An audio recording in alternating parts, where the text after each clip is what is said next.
Friday evening. I picked up an extra shift at work to help out a fellow hostess. Like most weekends, the restaurant was packed, and a long list of reservations waited for me when I arrived. One by one, I greeted the clusters of customers, escorted them to their tables, and made sure that they had everything that they needed before returning to my post. Technically, it was a step up from when I started as a waitress, but the inability to get tips meant I ended up earning about the same amount of money for twice the responsibility. So really, the promotion hadn't been worth it. It was nearly 6:30 p.m., and one of the waitresses gave me a sign that she had a few free tables in her section. I glanced at the reservation sheet and started calling the next group on my list without giving it much thought. "Anderson, family reunion, party of..." I started, pausing to squint at the text on the page. "One?" An older gentleman with graying hair and foggy blue eyes approached the desk, giving me a light nod. "Yes?" he asked. Since no one else moved forward, I figured whoever had taken down his reservation had made a mistake when indicating that it was a family reunion. I grabbed a single menu off of the shelf and tucked it under my arm. "Your table is ready. Right this way, sir," I said. I led him through the archway separating the lobby from the dining room and to a small two-person table by the window. At least he'd have something to look at, I figured. I snatched up the extra set of cutlery from the table and then motioned for him to sit. "Your server will be with you in a "No, not here," he interrupted me. Confused, I replied, "Do you not want to sit by the window?"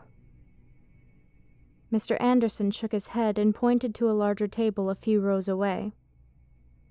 It was big enough to sit at least 6 patrons comfortably, 8 if we added chairs onto the ends. "I'm having a family reunion tonight.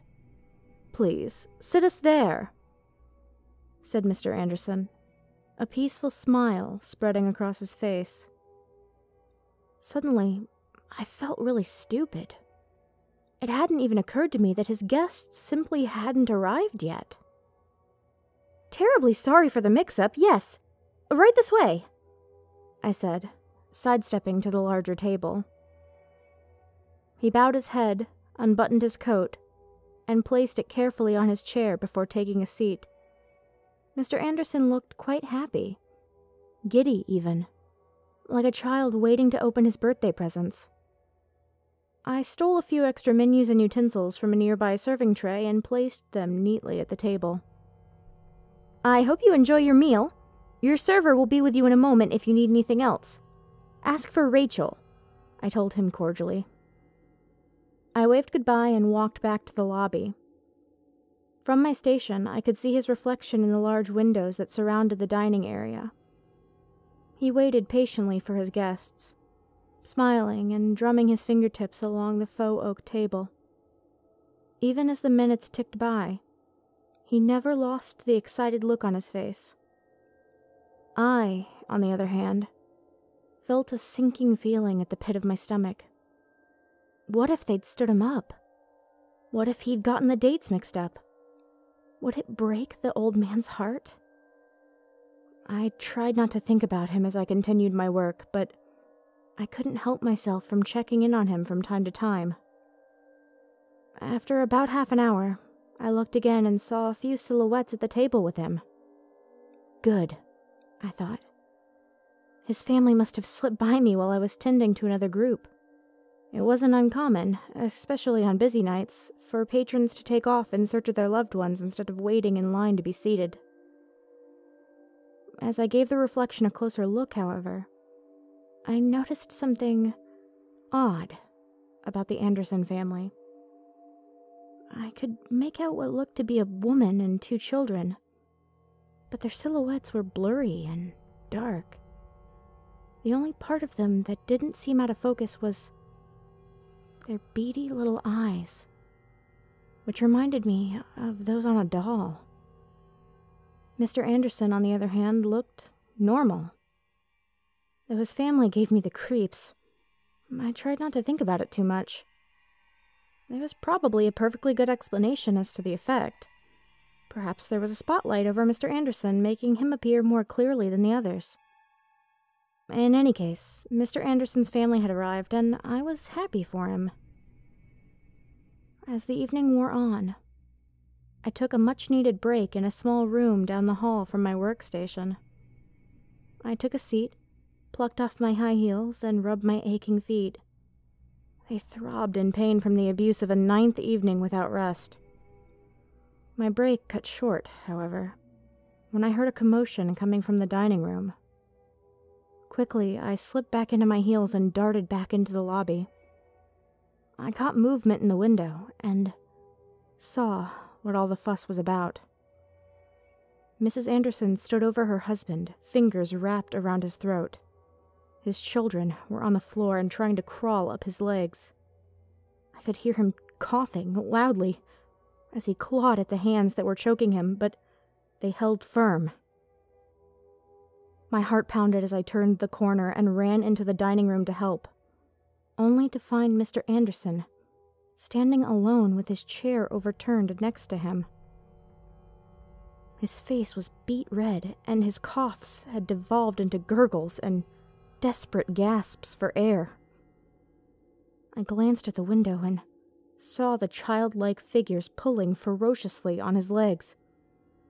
Moments later, Mr. Anderson fell to his knees. I wish I had done something other than stand there in shock, but my body refused to move. Thankfully, one of the waitresses ran past me and jumped into action, attempting the Heimlich maneuver on Mr. Anderson. Unfortunately, her efforts were in vain. My eyes drifted to the window once more. The silhouette of Mrs. Anderson plunged her hand down her husband's throat, pulled out a thin black cloth, and tossed it violently into the air.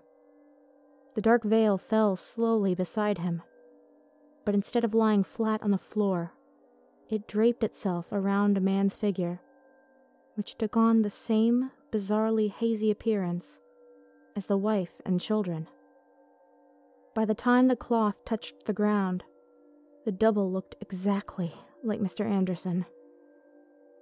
I heard a thumping noise and saw that that is, the real Mr. Anderson, now lay flat on the floor, lifeless.